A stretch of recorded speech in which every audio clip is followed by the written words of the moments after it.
Hello, my name is Chef Vanfleet. I will be doing a demonstration today of how to make croissants. And I would like to start with a fermentation process called the starter, or in this particular case, we're going to be making a pouliche. So there's only three ingredients to a pouliche. It's quite simple, but it adds a lot of flavor to a dough. So we've already made this in a sponge method when we made French bread. But I'm going to demo that real quick and we will get started on how to make croissants. So like I said, there's only three ingredients. It's water, all-purpose flour, and instant yeast. So you start by putting the flour in a stainless steel bowl, a little bit of yeast. It goes a long way because we will ferment this dough for 12 to 15 hours. So go ahead and stir the yeast and the flour together. Add all of your water at once, and you could use your fingers or a rubber spatula in this case. Stir that together. And you'll notice in this recipe it is a very hydrated dough, so we have 100% flour and 100% water, so 100 grams of each and just 0.1 gram of instant yeast. So it's kind of wet. It will be the consistency of a very thick pancake batter when we get done.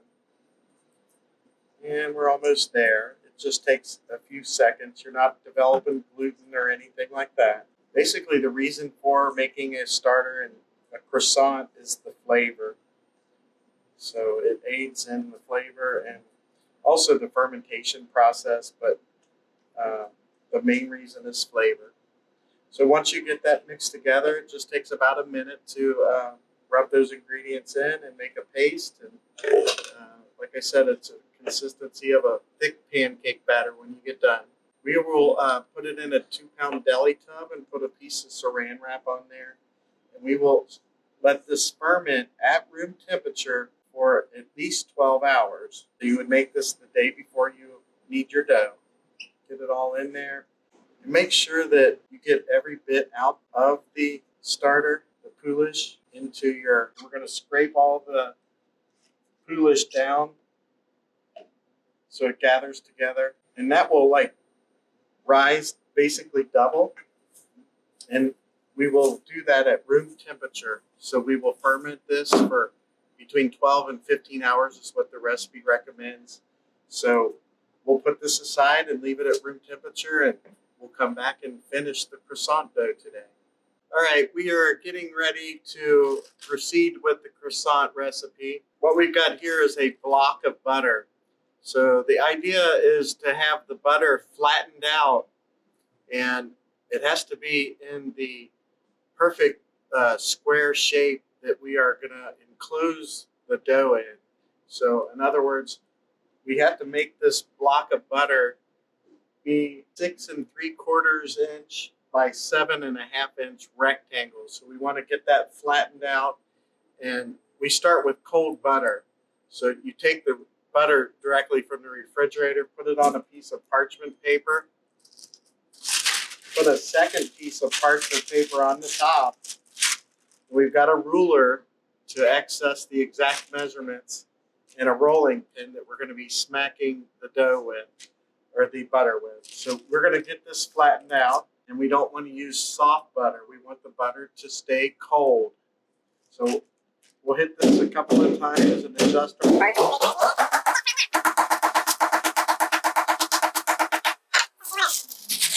remove the parchment paper to see where we're at. And if yours tore like mine, we will replace that with a new one. I did get a hole in there. But you would take a new piece of parchment, or the same if it didn't get torn, and then take the butter and put it onto the new parchment, lift up on the parchment to start that process again. That way you're not actually tearing.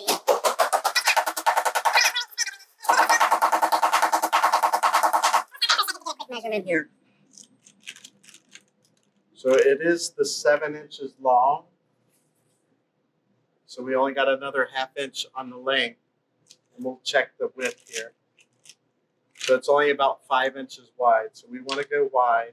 So we'll lift that up again.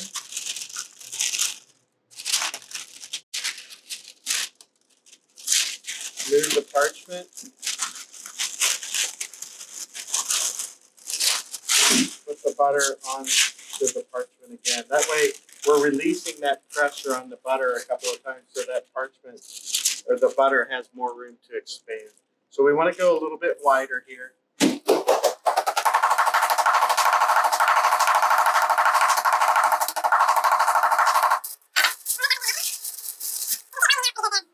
At this point, and I'll show you what we'll do to adjust that. So that's 8 inches long by about 7.5 inches wide. So we're going to get the length of this with a dough cutter. So just cut that off into a nice clean line and move that butter over onto itself. So that way you're going to get the exact measurement you need. So once again, it's 7.5 inches long. So we'll go with our width here. 6 3/4 inches wide.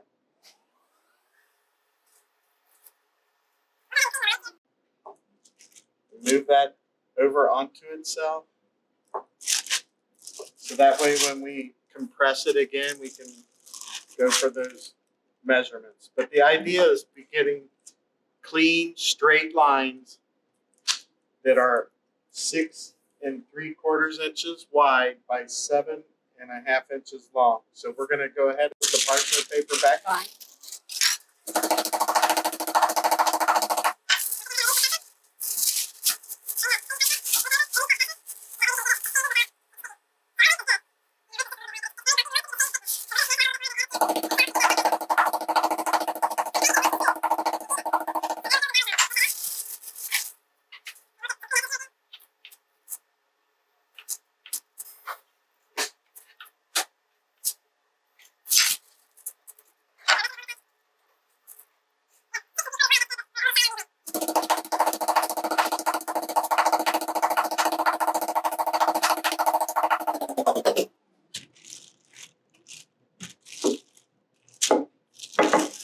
So once you get it smashed down with the rolling pin, you can actually, if it's pliable, get it wider or longer. At that point, when it's pliable like that, it's more like a dough and easier to handle. So we'll look and see where our measurement is. So we did get it flat, but it's still a little long. So we're going to go for 7.5 inches long here. Clean edge.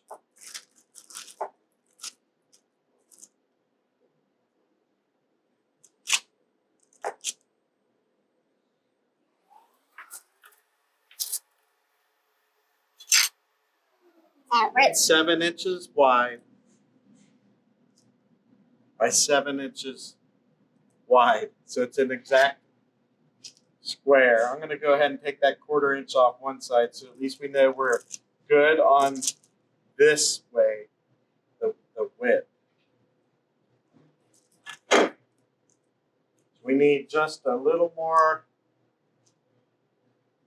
on this. So we got 3 1/4 inches wide. And we need to go 7.5 inches long. So once again, we're going to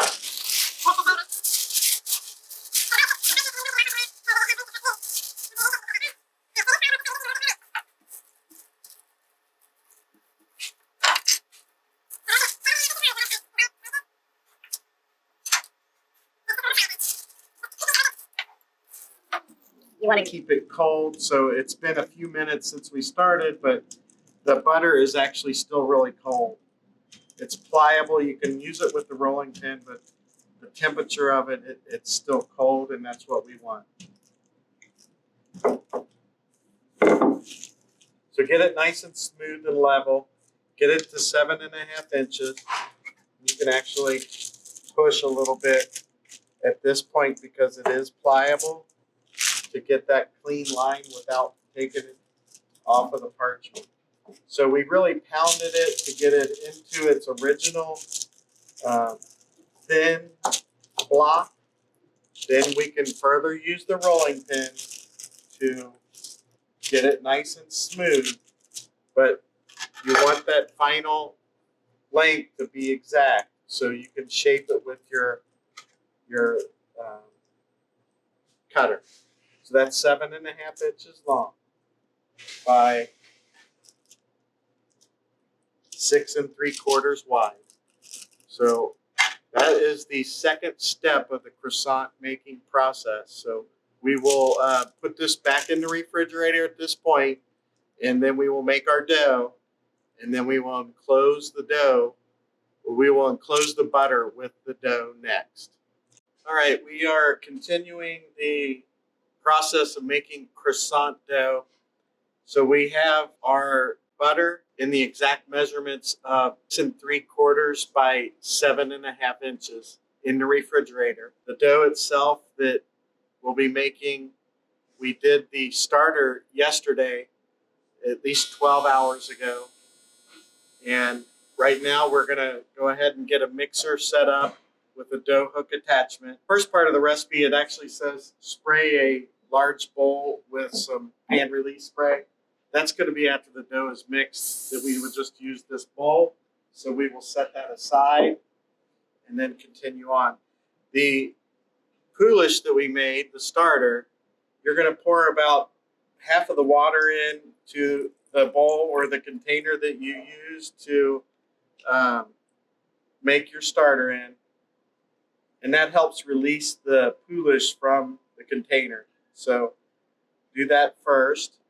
And then your ingredients go into the bowl first would be your flour, and that was the all-purpose flour,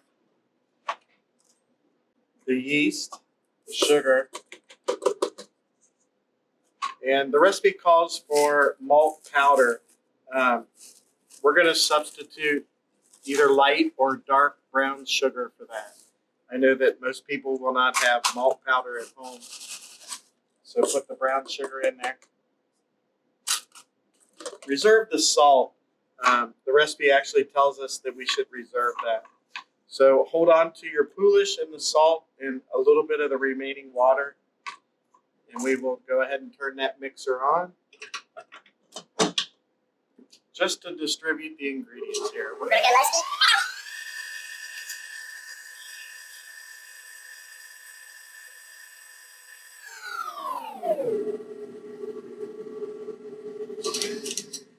So after that minute is up, we will add our pouliche.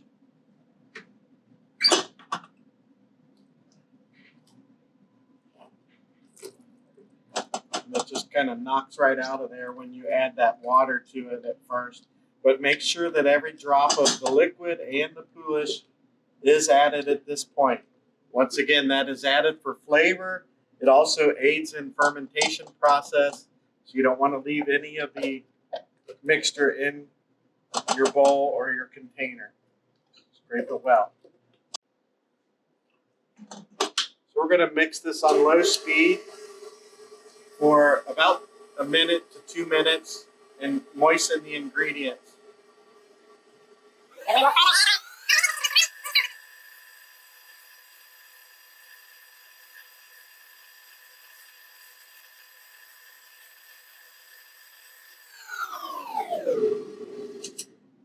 After about a minute, we're going to go ahead and add that butter.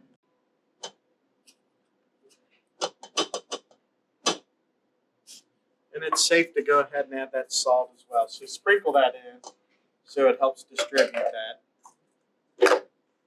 We're going to evaluate the water in just a second, but we'll go ahead and put that on low speed.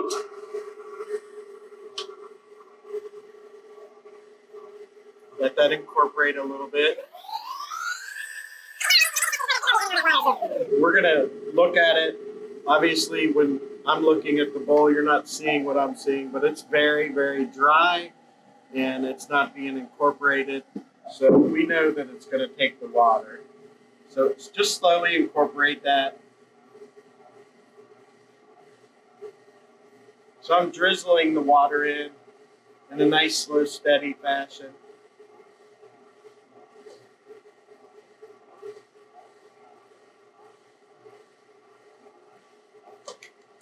So now all the recipe needs is the enclosed butter, which we have kept in the refrigerator. So everything that we had for the dough itself now is in the bowl. It's mixing on low speed. And the other ingredient, which is the enclosed butter, comes later during our encasing or enclosing process. So we're just kind of letting the mixture mix on a low speed there. It is a very long mixing process. It takes about 20 minutes to mix this dough. So we want to keep it at a fairly low speed. I wouldn't go above speed 2. And don't be impatient and burn your mixer up and turn it on a high speed. Just keep mixing it on our mixers. The highest speed I would want you to go on this dough.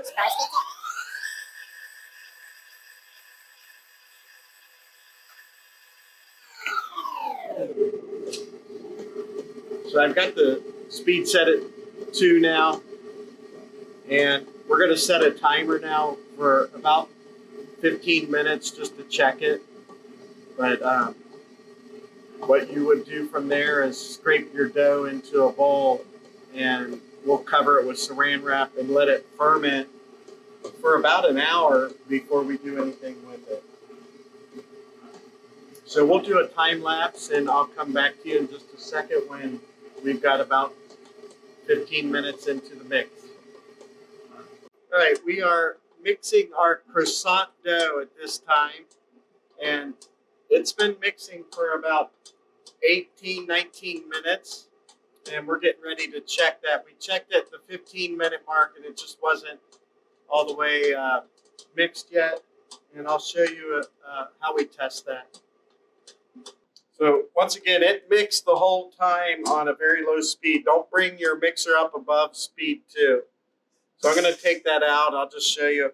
So we're going to pull that. It should feel a little bit elastic without tearing, but we don't want a whole lot of gluten development either. But notice that it is smooth and it's very pliable. So what you would want to do is stretch it like this and then fold it over, kind of like an envelope. So that way and then this way. Flatten that back out again. Do it again on the opposite. Fold it that way. And then once again that way. So you got this little bundle of dough, and like I said, it's nice and smooth, a little bit elastic, a little bit of gluten development, but it is very firm too.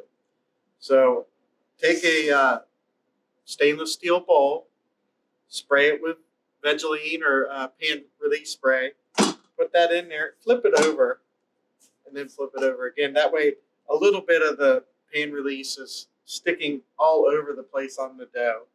Go ahead and take a piece of plastic wrap, cover that up completely so no air gets inside and dries your dough out. And then it will ferment at room temperature for approximately an hour. So you can go sometimes a little bit longer on a dough like this. It's not going to hurt it, but that hour time, it's going to add a little more flavor to the dough. It helps in the rise too, to redistribute that yeast and get a little bit of gluten development happening during the fermentation process.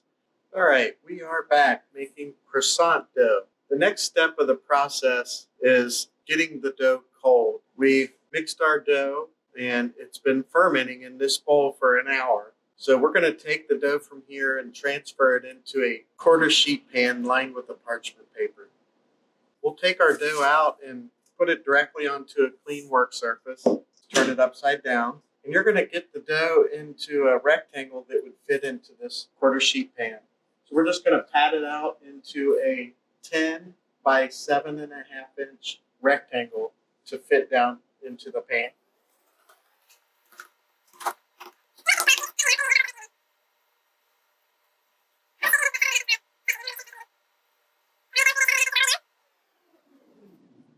we want to get about 10 inches long.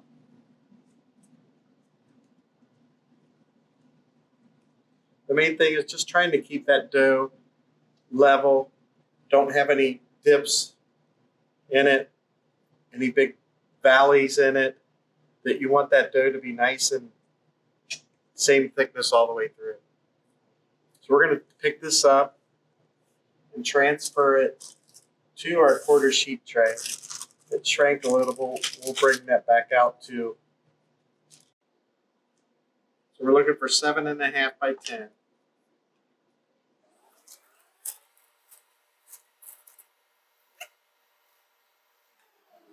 So we'll put a piece of saran wrap directly on the surface here and then wrap that. And then we'll freeze this dough for about 20 minutes at a firm to encase the butter in the inside. So we'll have that in the freezer.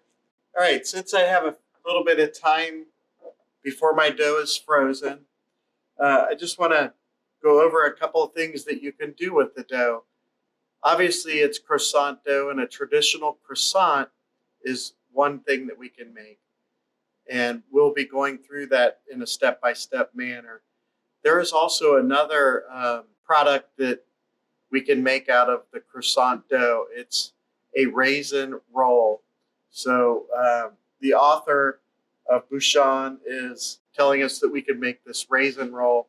So you would need to make a pastry cream and some soaked raisins. So one of the steps would be to make the soaked raisins, and you basically are doing this a day ahead or up to a week ahead, and they are just rum-soaked raisins. So what we've got in the pot is water, rum, granulated sugar. We will bring this to a boil. So the raisins are scaled out in a stainless steel bowl, or you could use a deli tub or another container. And then the water, rum, and sugar you bring to a boil and make a simple syrup basically out of that. So we made cinnamon rolls in class. This type of raisin roll is similar in makeup as the cinnamon roll. So we roll out our sweet dough for a cinnamon roll into a rectangle. We smear it with the cinnamon filling. We roll that up, jelly roll style, and then we cut those into portion-sized pieces so they'll be turned on their side and proof and baked into a cinnamon roll. The same goes with this type of a roll. It's actually a super rich dough, croissant, and it's filled with rum-soaked raisins and pastry cream instead of cinnamon filling. So it's a wonderful roll, and it's just one variation of a croissant. So once that boils, you're going to turn off the heat, pour in all of your liquid to your raisins. Just stir those up a little bit, break them apart.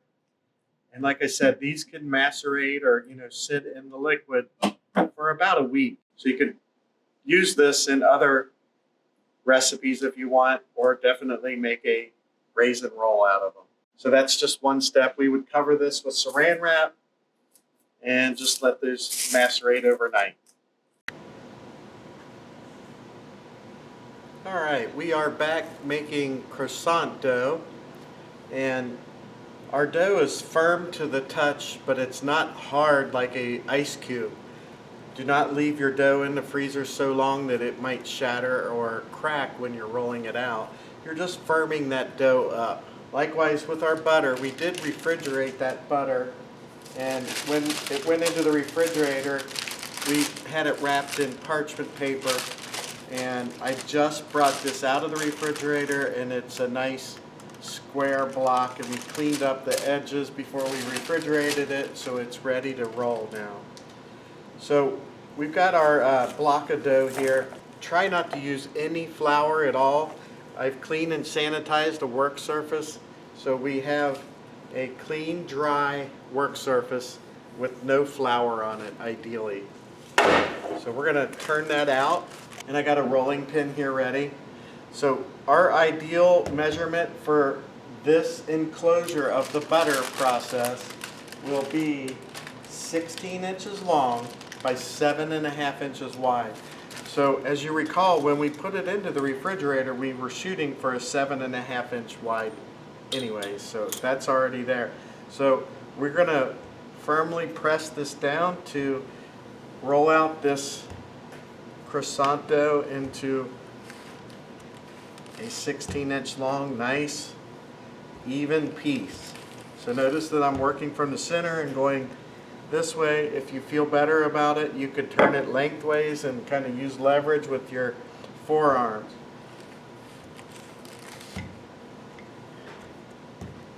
So I do have a ruler in front of me here, so we're getting close there.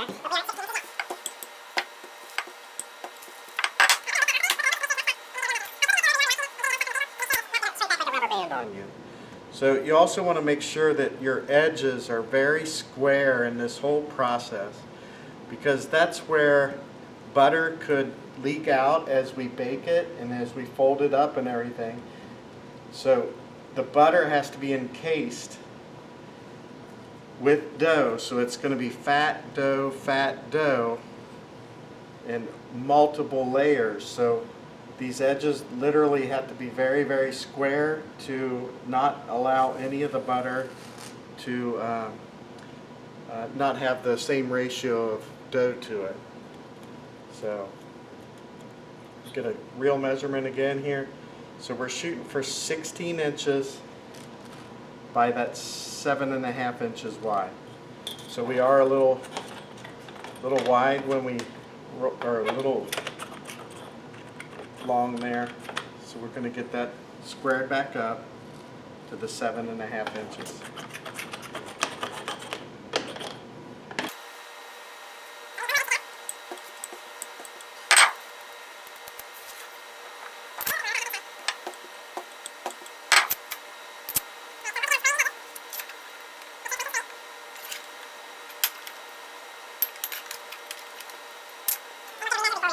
To make sure everything is just right.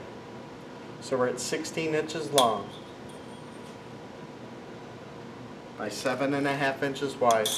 And honestly, we can't really worry about the thickness of this right now. We're just going to go with the length and the width. So once again, this piece of butter is cold. I just pulled it out before the video. You're going to center that with the long side facing parallel. So the shorter side will be this way. Make sure that's squared. This side will be folded in, this side will be folded in, and it will be encased then.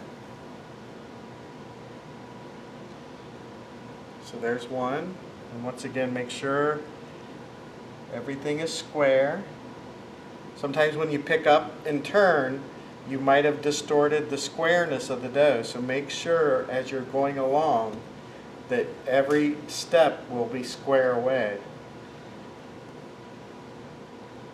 So we're going to give it a little seam stretch there to make sure everything is touching and square when it meets.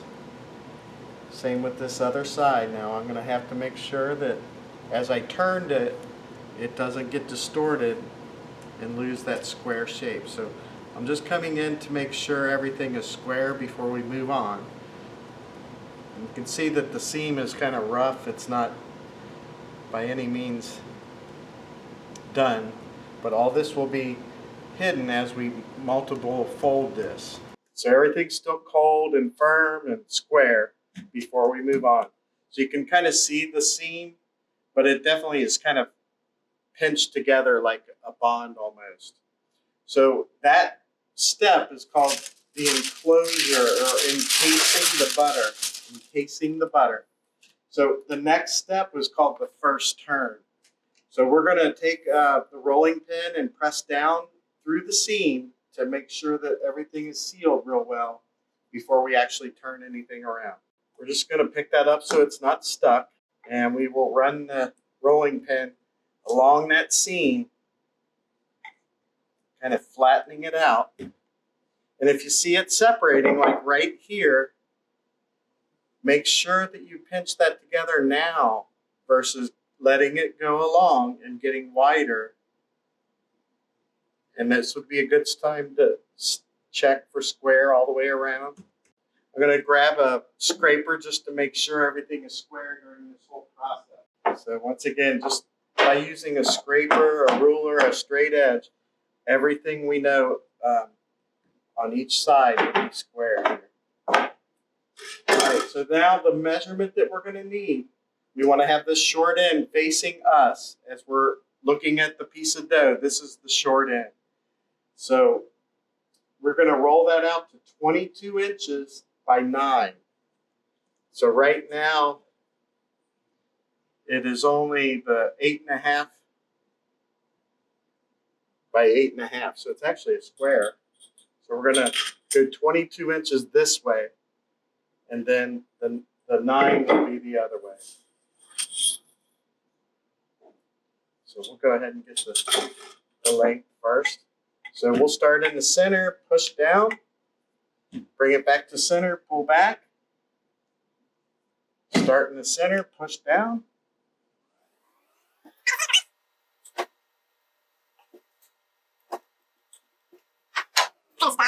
Evaluate where we're at before we move on. Make sure edges are square. So use our scraper here. Don't just keep rolling it out if everything's coming apart or it's not square during any process of the rolling. Don't let it get too far out of whack before you adjust it.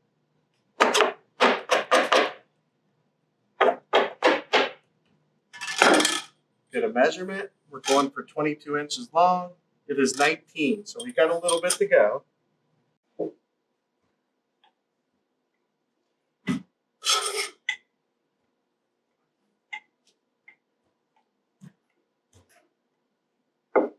All right, at this point, I'm going to flip it over to make sure that it's not sticking. And we'll get a measurement again.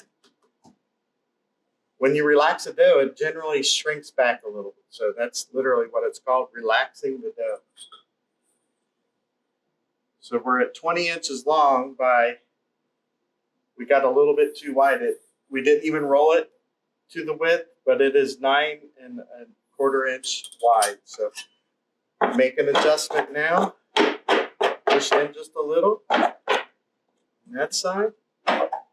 Push in just a little.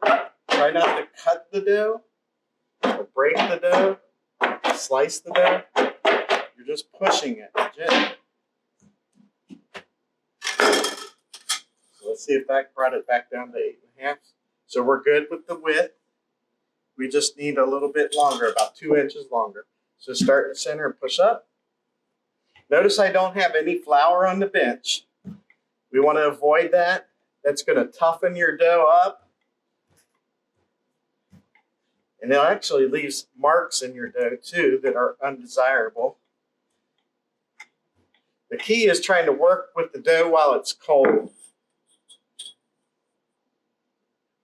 All right, so we're about at the length there, and we've got width that we didn't really want. So just a little bit, about 1/4 inch wide on the width, so push in, get everything squared back up and take your measurement.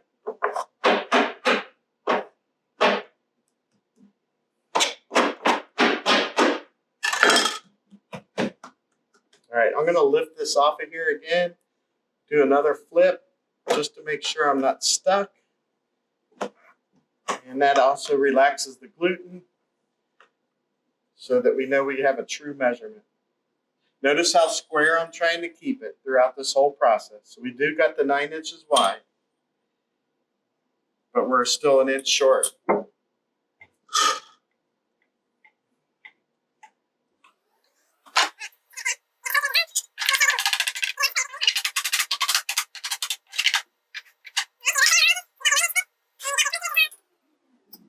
So we are going to fold from the bottom to the center like a letter, then fold from the top to the bottom like a letter. So that means just go like this. Keep your edges square. And you're taking 1/3 of the dough up. keeping it square. So you can use the scraper to make sure everything is lined up. So remember, you've got fat and dough that's lining up on each one of these thirds. Fat dough, and then you have it again, then you have it again. Each turn, you're creating multiple layers like we did in Blitz puff pastry. That's where it gets its fantastic flakiness and leavening.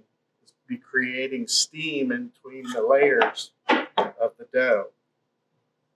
When the butter melts. All right, so you're just gonna push this together lightly, but keeping everything nice and square. Notice I didn't use any flour during this process.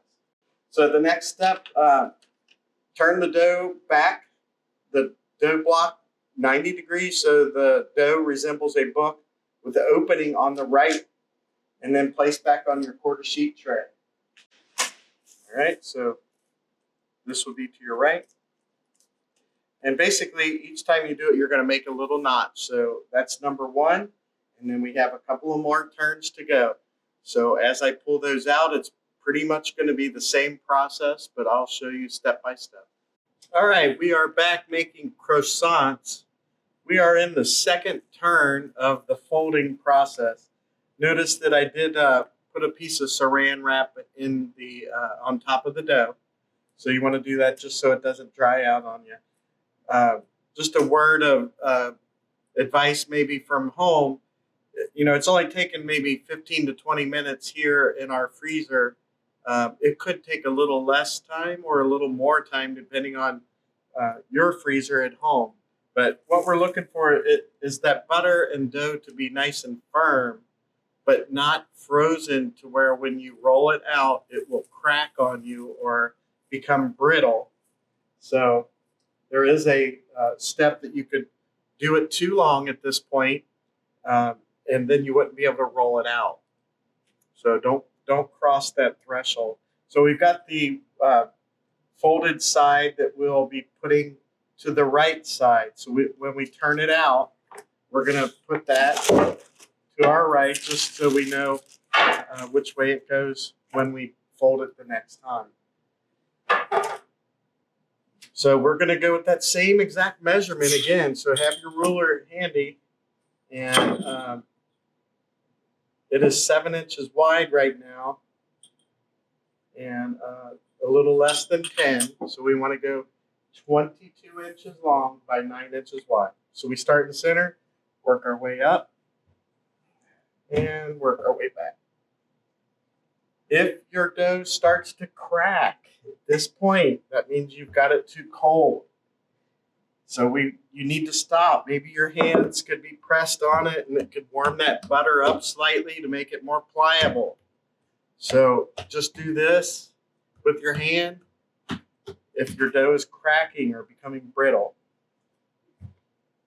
Notice I don't have any more flour down or any flour at all. I haven't used any yet today. It's really not desirable if you can prevent any butter or any flour, from being used.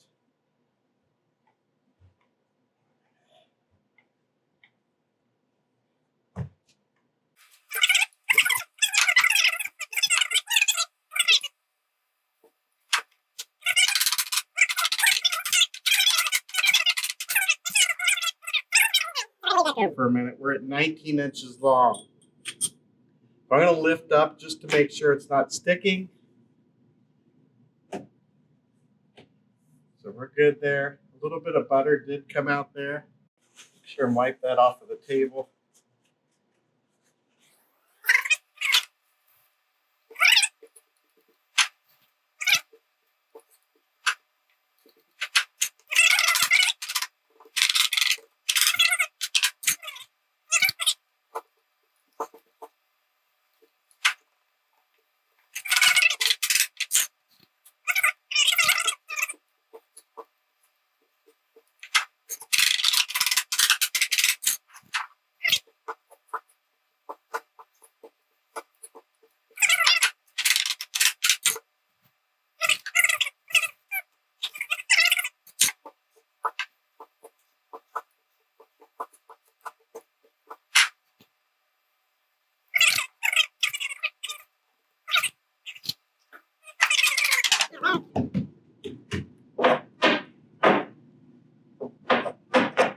I'm squaring up with the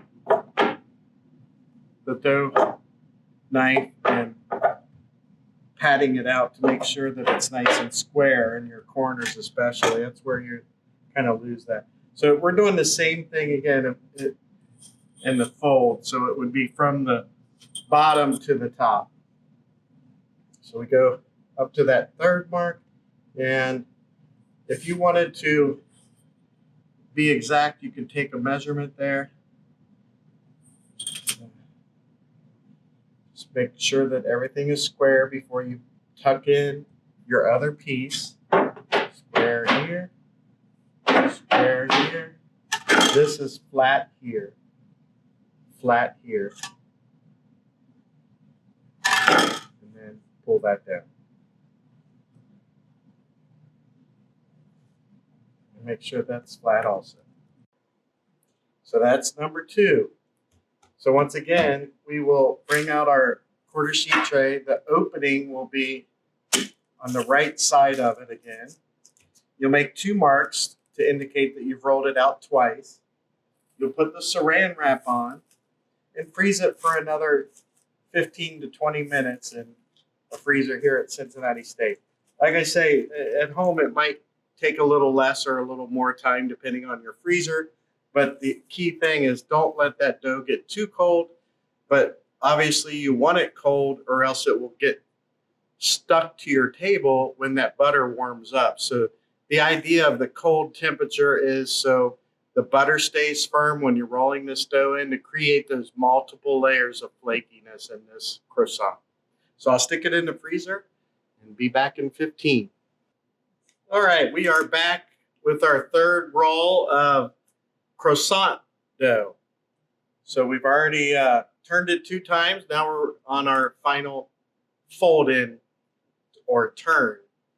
So we do it the same way that we've done it. We will be turning this out onto a clean work surface. We got the opening facing to the right. And once again, we refrigerated that, or actually we froze that until it was firm to the touch, not frozen like an ice cube, so it would shatter when we're starting our rolling process. So I had a little trouble getting that 9 last time, so I'm going to go with first.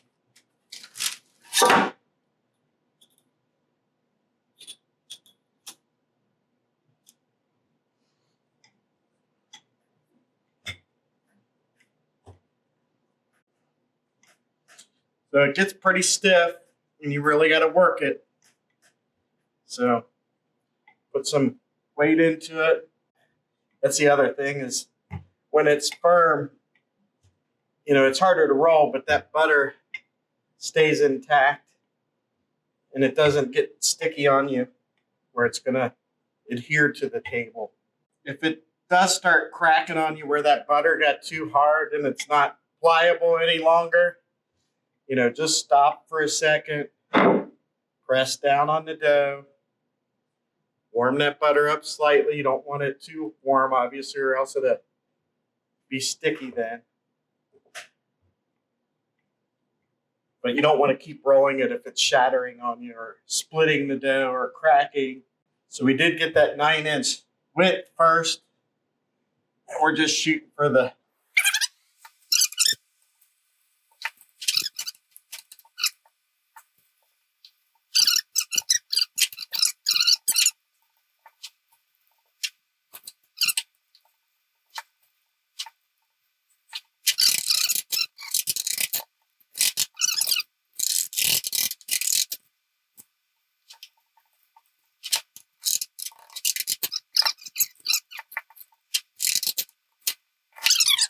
Dude, thank goodness.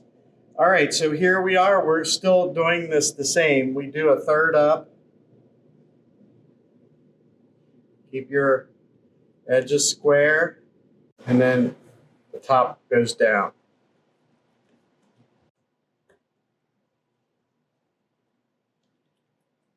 All right.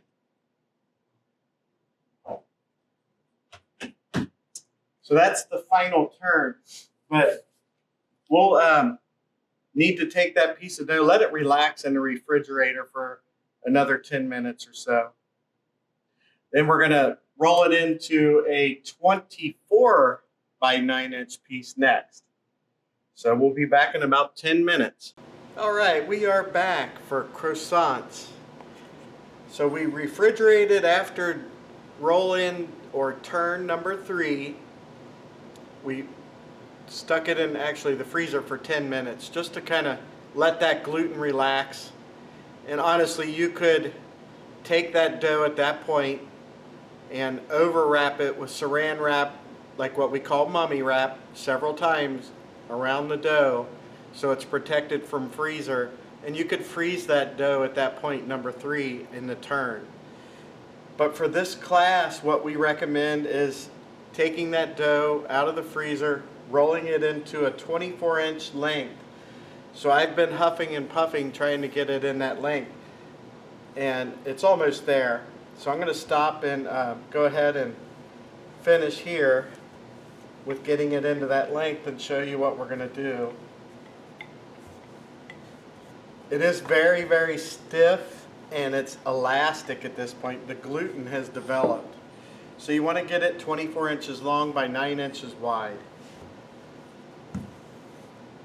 Notice the only difference this time is my flour is on the table and I've dusted the dough on top, underneath, make sure it doesn't get stuck, because we're not going to trap this flour inside. This is all going to be exterior now. We're done with the folding process. So you want to make sure that you have flour on your rolling pin, flour on top, and flour below so your dough does not get stuck. And then to make it a little easier to roll out. So go 9 inches wide. It's a little thicker down here. So I'm going to just push that in a little. Make sure your edges are square. 9 inches wide by 24 inches long. So it shrunk a little when I lifted it up.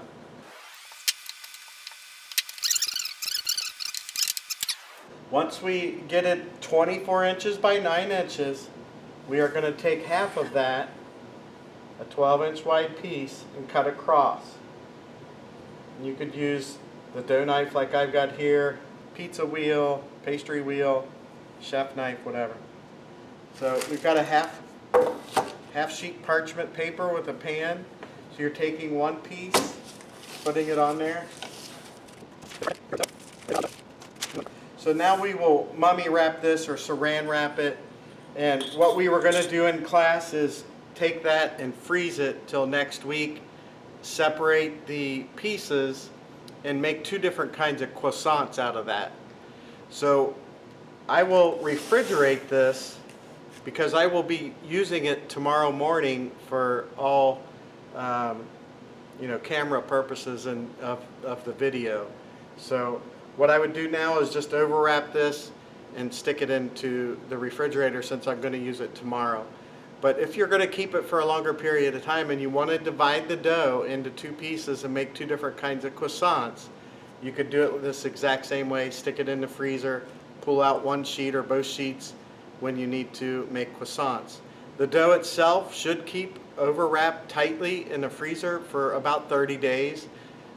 It is not going to make the yeast stop completely by freezing the dough. So in other words, there is a shelf life on this. There's no dough conditioners or preservatives in this dough. So if you freeze it and think it's going to be good in a year, it won't be. You have a timely fashion to get it out of there, and I would suggest within a couple of weeks to a month is about where you would want to extend it. All right, so I'll finish the video tomorrow when I make my croissants out of this dough. Hello. We are going to finish the croissant dough today. So we made the dough actually yesterday, but we will finish the croissants today. So yesterday we created the dough for making the croissants. You could have made the dough ahead and saved it for a couple of days, a week, up to a month in the freezer. Just wrapped up tightly, that would stay fine. when you go to use the dough, pull the dough out a couple of hours ahead of time, and stick in the refrigerator to let it slack out a little bit. The way we kind of rolled the dough out into sheets that are about 12 inches long, that helps roll out the dough and make it easier on us to form croissants the day of making the croissant. So right now we're going to make the filling for the pain à raisin. So it's a raisin croissant is what it is. And we'll be making a pastry cream from Bouchon. What I've got is the Cooktech stove and all my ingredients to create a pastry cream here. So in a bowl, very small with this amount, we're going to put in egg yolks, ensuring that we get all the product into the bowl. We're going to use a wire whisk. Now, the recipe calls for actually using a hand mixer, but with this small of an amount, there's no way to put that in a big KitchenAid mixer or the Globe mixer here at school. So just beat these egg yolks until they're light and pale. Break those up a little bit before adding the granulated sugar to them. This would be made before you're going to actually roll out your dough that you made. Let it cool off. So after they lighten up a little bit, we're going to add the sugar. Just whisk that sugar in, and that helps.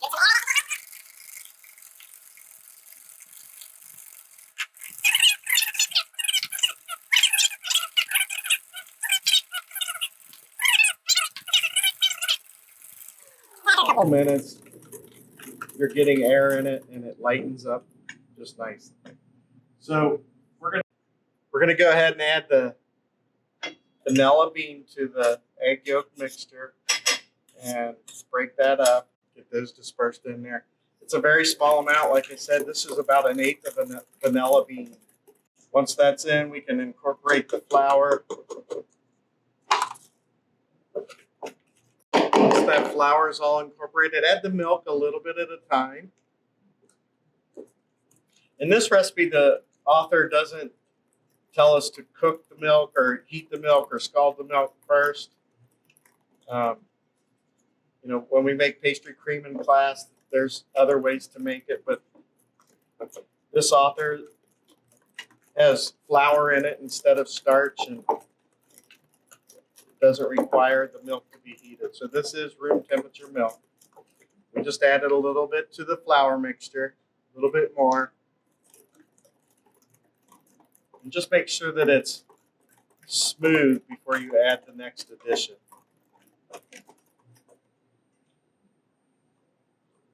A little bit more milk. Scrape down the sides. Make sure everything's smooth. There's no lumps, because if you have lumps now, it's going to reflect in your final product. So there's the last of the milk. So for the pastry cream recipe, everything is in there except for the butter now. So we will add the butter after the mixture cooks. Just make sure it's real smooth before we proceed with the recipe. All right, so I've got the Cooktech set up over here. Get a little closer. Go ahead and add all the mixture to the pan. And we will heat this on a medium to medium high. So if you're doing this at home, I've got this on the one setting above medium. If you go too hot too quickly, you will scorch this. So stir constantly. Get the bottom, the sides of the pan. Make sure that it's not scorching. Now wouldn't be a good time to stop stirring and go do something else. So just constantly stir this. When we see some oiling or attempts of bubbles coming to the surface, we would want to turn that down a notch or two just to ensure we cook that starch all the way out and it does not scorch on us. So the mixture is getting hot already. We are using a Cooktech stove. but I'm really aggressive with the stir. It's already starting to come to a boil. We're going to turn this down a couple of notches and really be aggressive with it now. So it is coming to a boil. Just we want to stir real aggressively. Do not let it scorch. It is boiling. Stir. Cook that starch out a couple of minutes.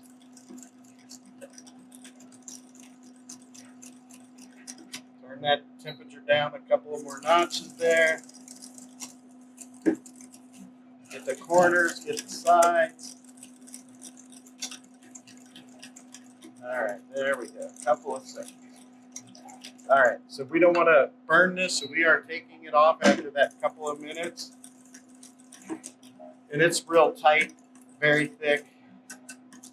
Keep it stirring just a couple of more seconds there.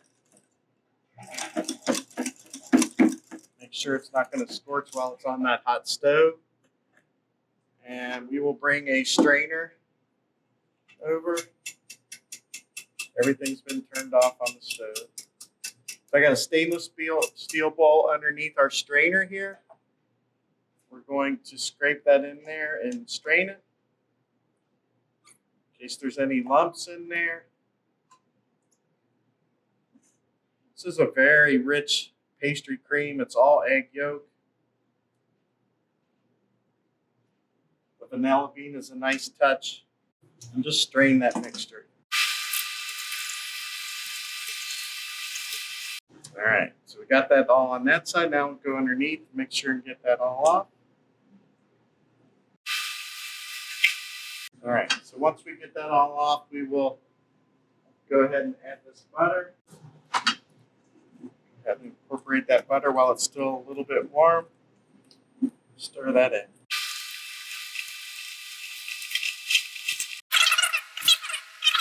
All right, so this is nice and smooth. Just kind of scrape it down towards the bottom of your bowl, clean off the sides, smooth it out. And then we'll put a piece of saran wrap directly on the surface of this custard. Like I said, touch the surface of the custard with the saran wrap. And then we will refrigerate this for our pain à raisin. So we will continue the video with croissants next. Hi, we're back. We're about ready to make croissants. We are going to cut them and shape them. So I've got the camera all set up here. Let's roll. All right, so I've got the piece of dough out from the refrigerator, and it's a 9-inch by 12-inch piece. So we're going to go ahead and use our ruler here to make sure we're going to get it the right size today. So we need to go 9 by 19. So I got the dough vertical in front of me. So I want to make sure and get that 9-inch over here. It actually shrunk a little bit.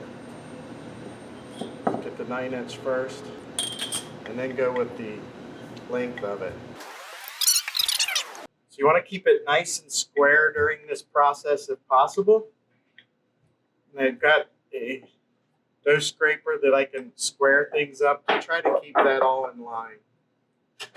You really don't want to go excessive on the flour. So be real sparingly on that, because the flour leaves marks on the dough when it's baked. One thing that you always want to do when you roll out dough like this, lift it up, make sure it's not sticking.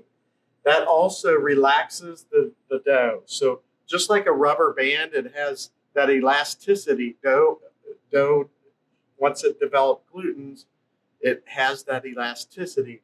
So as you roll it out, and if you do not relax it, it will shrink after you've cut it, and you won't have the same size piece that you would have if you would have relaxed it. So always lift that up, make sure it's not sticking, then come back and get your measurements. So I'm actually 1 inch shorter because I let that dough relax by lifting it up. So we're going to go a little bit longer. We need 19 inches long by 9 inches wide. Make sure it's nice and level all the way through. That way your croissants are all equal size. If it's thick and thin in places, you're going to have a real crispy croissant that is, not enough dough. And then if you have it thick in places, you might have a croissant that is raw in the center because it's got too much dough. So you want to be very consistent in your rolling. Make sure it's nice and even. No hills and valleys. So we're at 20, but let's let the dough relax a little. And there we are. That's our 19 by 9 inches. So what we will do from there is we will actually make the dough horizontal to our body. So the long part will be closest to our cell. The short side would be to the right or to the left. And I want to make sure that that stayed the same size there. Yeah, so we're still 19 by the 9. It's a little wide down here. I'm going to try to straighten that up a little before we trim it up to our exact size that we need. So just by using the scraper and pressing gently, you can get straighter edges. We will clean it up with a pastry wheel. Trim it to 18 inches long. So if you do have any irregular sizes, like this end here, you're going to go ahead and cut that off first. So you have a nice straight line. And we've already let the dough relax. We lifted it up. So now get a true measurement of 18 inches from this straight edge over to here. So 18 inches is right there. And then the 9 inches wide, we just want to make sure that those edges are perfectly straight. Edge there, and from there to get a regular croissant, we are doing triangles. And the triangle has to be 3 3/4 inch on your measurement. So basically you start from a straight edge and measure over and notch it at the top. 3 3/4 inch. So you've notched that.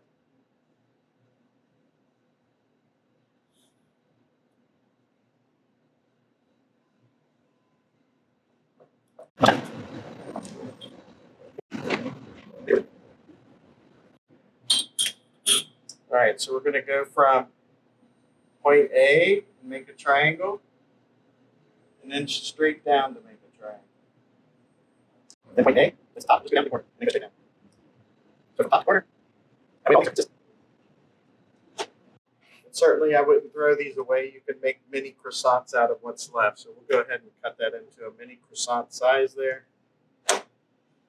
We got 2, 4, 6, 8 consistent pieces. And then from there, we're going to get a cookie sheet, and we will take the straight edge of the dough and hold on to that. And with your other hand, hold on to the bottom and just stretch that. We're trying to get about 12 inches long out of that. So we'll take a measurement there. So that's your 12-inch length. So from there, make sure that you can see this. So you've got your triangle. So from there, you're going to tuck in a corner, tuck in a corner. And as you roll this up, like from the square side to the small side, kind of hang on to that tip a little bit. So you're just rolling from the bottom up. So I'm taking my hand and literally rolling across. And you're hanging on to this tip a little bit here. Okay? So just hang on to that and keep rolling. Rolling. And there. So the little tail will be on the bottom of your sheet tray. Just put it on there. And you can slightly push in on the curve there and also push down a little so it doesn't roll. So you don't want to squash it like palmiers. Just lightly push down, because when these prove it'll be at a very low temperature. They're not going to spread out a lot like a yeast roll, like a soft roll, that kind. They're not going to spread a lot. So I just press down lightly, but not like a palmier. All right, so let's do another one. So we're going to hold on to the top here and stretch this slightly. Don't rip it. Just stretch it out to a 12-inch long piece of dough. Once you have the 12-inch long piece of dough, put the tail away from your body and keep the wide end near you. Fold in a corner just slightly, and that's only about a 1/2 inch. That little corner and this little corner is only about a 1/2 inch. Once you have that, tuck it and then roll it. Once you start the roll, hang on to your tip and push across with your hand. So we're hanging on to the tip over here and we're rolling like that. Okay? And as you're rolling, make sure it looks like a croissant. So it rolls right up on top of where the dough is already rolled. So it creates that pattern of a croissant. So the dough will layer on top of each other. You roll until the little tail is on the bottom. And then you put that tail onto your sheet tray first. Once you have it on your sheet tray, then you're going to just press down lightly with the palm of your hand and then bend these a little bit outwards. You don't necessarily have to do this part, but that's what I like to do. You can leave them plain even. All right, so press down lightly, and those are ready to roll. We're going to egg wash those before they go into the proof box and after they go into the proof box. So we'll do another one.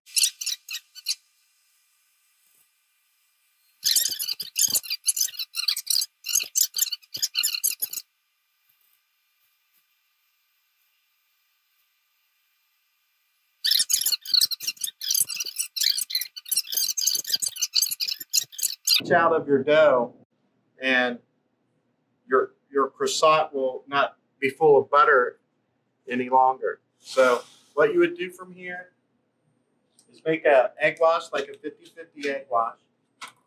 Get a pastry brush. We're going to egg wash these twice. Make sure that when you egg wash that you're not dripping lots of eggs on your sheet tray. You want to be moderate with this. You want to cover everything, but you don't want to see a lot of drip marks. So when we do it, we dip it, and then we run it along the side so there's no drips, kind of like what you're painting. You wouldn't want paint dripping down the side of your house. So it's just like in pastry making. We want to make sure that the eggs aren't sitting on there like a scrambled egg on top of your croissant. So brush lightly, cover completely though. Once they proof for like an hour and a half at room temperature, we will press them lightly, and it should leave a little indentation. And that way, we know that the carbon dioxide gas is reacted with the yeast and the carbohydrate to create enough leavening that it is ready to bake at that point. So if you press it lightly and it does not leave an indentation, that means it's underproofed. So let it go another 20 minutes or a half hour longer. It's not going to hurt that dough to sit around for even an hour and 3/4 or 2 hours at room temperature. You wouldn't want to leave it 8 hours. It'll overproof and deflate. So the finger test, what that does is when you press it lightly, don't smash the dough, but just press it lightly with your fingertip. And if it leaves that dent in any yeast dough we're talking about, like if you make soft rolls or whatever, it should be the same at home, that you leave a little indentation. When it's real rubbery and stiff, that's an indication that it has not leavened enough. All right, so that's croissant traditional. We will meet right back here in a couple of minutes for the pain au raisin. We are back again. We're making pain au raisin. So it's a raisin croissant. So I've got my last piece of dough here. And we will roll this out 9 by 19, just like the traditional croissant. So make sure we got the 9 first. A little thick at the top, but perfect at the bottom. So take our scraper just to straighten that up a little. And then you will get the length. 19 inches long. Really press firmly. Get that all rolled out. Notice I didn't put any flour down on the board. Yesterday when we rolled this dough the final time, I put flour on it so I could get it rolled out to the measurements. So that little bit of flour is actually making it not stick today. So let's get a measurement here. We want to go 19 inches long.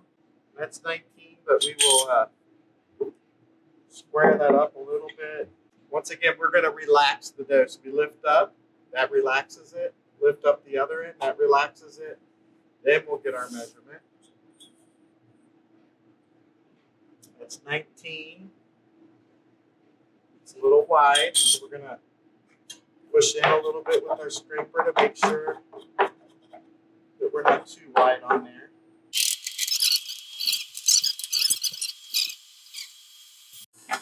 All right, so we made our pastry cream earlier. We cooled that off in the refrigerator. You're just going to stir that up. I just pulled the saran wrap off so it didn't create a skin. But you need to soften your pastry cream up a little bit before it'll be spreadable. Very, very tight and thick right now. You could use a wire whisk, but I'm using a rubber spatula. So really be aggressive, get it softened up, lighten it up a little bit, and we will spread this on. Notice that I have the long way going away from my body, and the short piece will be right in front of me. So short on this side, long on that side. So we've got 19 by 9. Get every bit of that pastry cream out. And then with an offset spatula, we will go and get it in a nice thin layer. I leave just a tiny little bit of the dough with no filling up here. So literally like the thickness of my finger there. I'm not going to put any of the pastry cream in that last little bit. That'll kind of leave a point where it's going to get stuck to dough instead of pastry cream. Go all the way to the edge on the other edges over here and over here. And also down to here. So the only edge we don't go all the way is that edge. Away from our body. Let's get that in a nice thin layer. This really makes a decadent roll. Certainly you could have made them all traditional croissants with the holidays coming up, but this is more of a dessert. By the way, the raisins were soaked overnight, and you could make the pastry cream yesterday too and do it today. So you could do everything ahead. Make your dough ahead, make your pastry cream, soak your raisins. And remember, you do have to start 2 days ahead because you did a starter. You did a poulish. So planning your work accordingly. So you need to make sure that you leave enough time for 12 hours for your starter. Then you would take your starter and do all the turns of your dough on day 2. And then you could either freeze that dough or refrigerate it for the next day. But regardless of when you want to produce it, it will take 3 days of kind of like planning things out. All right, so we have our pastry cream on there. And we have the raisins that have been soaked overnight. I strained them. And we will use these to sprinkle on next. Save that juice and cook it until it reduces like maple syrup. And you could drizzle that over the top of these rolls when you're finished. And that's totally optional. So start down here, closest to your body.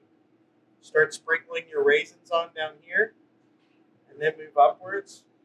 You don't really want a big pile all on top of each other. Just sprinkle them to where they're not necessarily overlapping.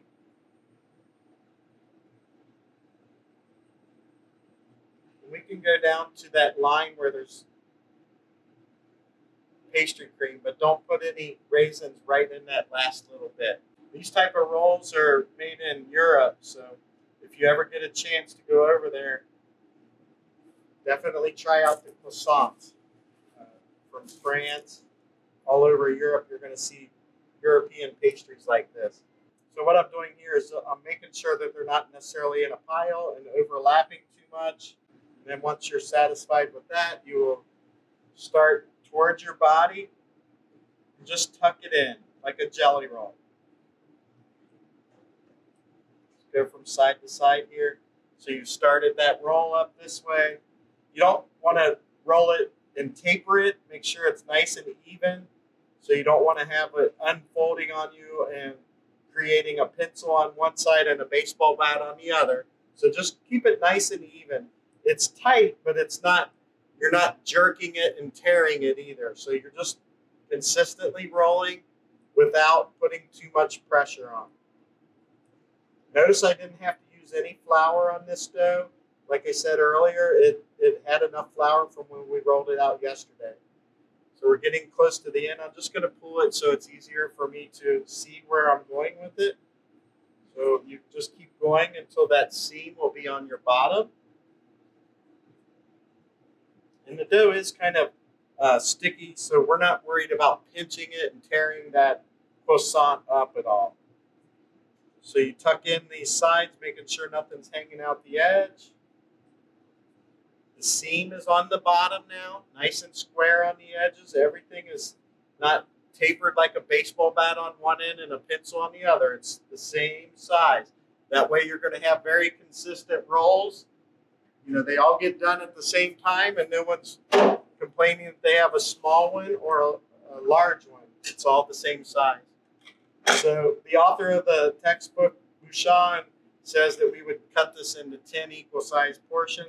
So what I'm going to do is go right in half and then cut one off. So you can't go in half again because it's hard to get 5 that way. But if you can eyeball where half is and then adjust accordingly to think where that first cut would be, you can actually cut one off. And then this would be divided by 4. So then in half, and then in half. So that way these are going to be pretty close to being equal. So we got 5 on that side, and then this is the other half.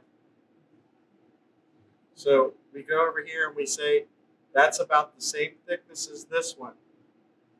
So go ahead and cut that one off, and then cut in half, cut in half, cut in half.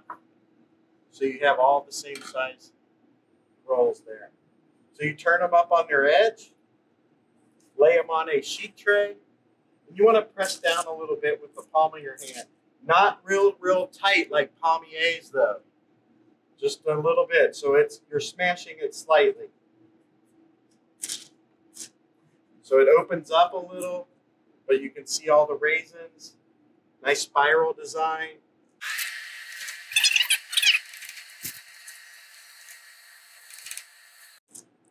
If you leave them too tall, they will fall over, so you want to smash them down slightly.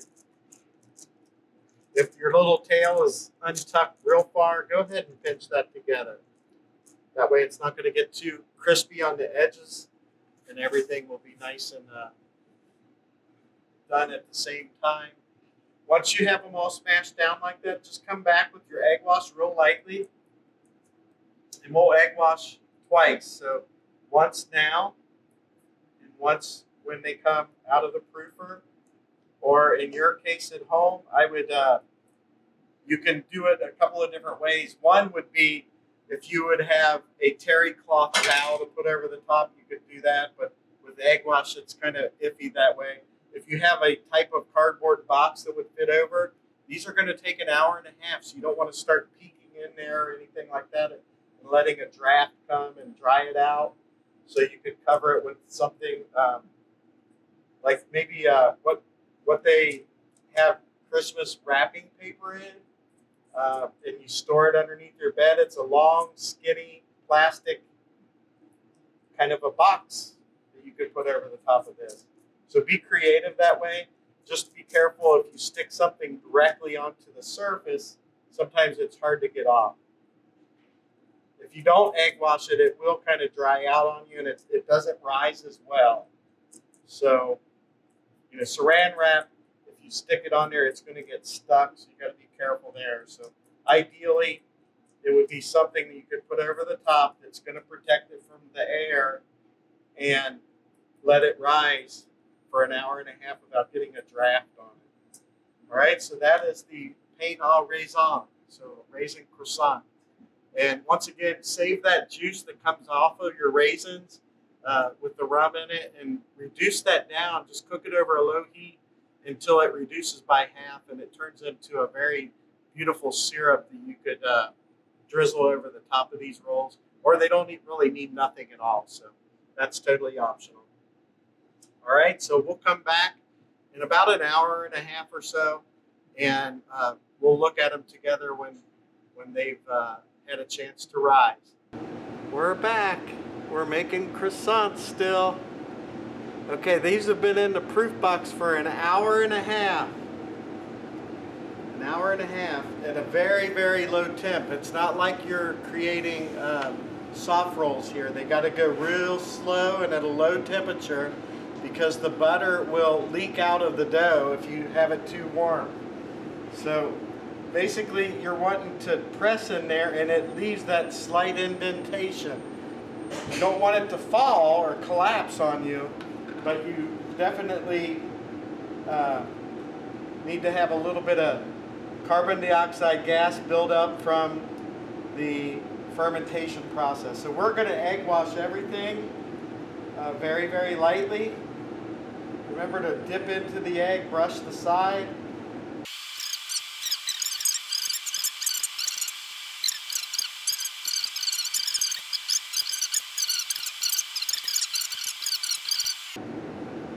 All right, so we're going to go in the oven like that, and we'll be back and we'll show you the finished product. All right, we're back with our demonstration for, basically it's the marinade that the raisins went in.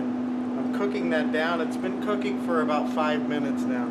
So you can see it's really boiling rapidly still. You don't want to burn it, but you definitely want all that water to evaporate. And what happens when you cook sugar down, which there's sugar in there and rum, you will create a caramel. So caramels are thick after all the water evaporates. So you're wanting to evaporate that water so it will become a glaze. So just a couple of more minutes there and it will be about a half of the way of evaporated. So basically the water evaporated halfway, so when it reaches that point you can see that the bubbles are getting larger. All right, we are finally done making croissants. So what we've got here are the raisin roll and the traditional croissant, and they actually took it the same amount of time. So I was afraid that the raisin rolls, I couldn't remember from last year when we made them if they took the exact same amount of time or not, but make sure you get that deep dark color on the bottom before you pull these out, and notice all the way around it's even color. Don't take those out too early. They may look like they're getting golden brown to you, but you got to get a deep golden brown on these or else they will be raw in the center.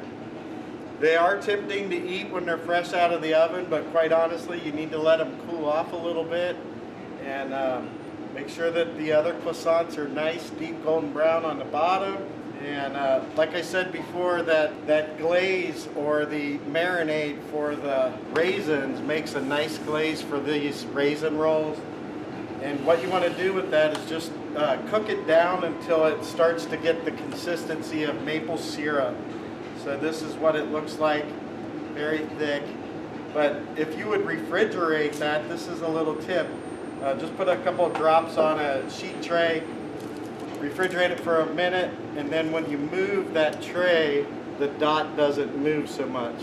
So it's like caramel, it thickens up. So you let these cool off a little bit, and then you could drizzle a little bit of the glaze on these rolls. It makes it really decadent. Or you don't have to do this step at all. Just eat them the way they are. They're wonderful. So that's what it takes to make croissants. I just hope that you try to make these at home, maybe through the holiday break, and give it a try. I know it's a long process, but they are really good and well worth your time. So one tip that I want to suggest before I close out for the day: take your time with this. It's very tedious, but you have to have patience in pastry. So don't rush it, don't put extra yeast in it, don't take it out of the proof box or off of your kitchen counter too early. Let it rise for a full hour and a half before you try to stick it in the oven. Don't cut corners when you're rolling in the dough, and not refrigerating properly. So those are just a couple of tips for the day.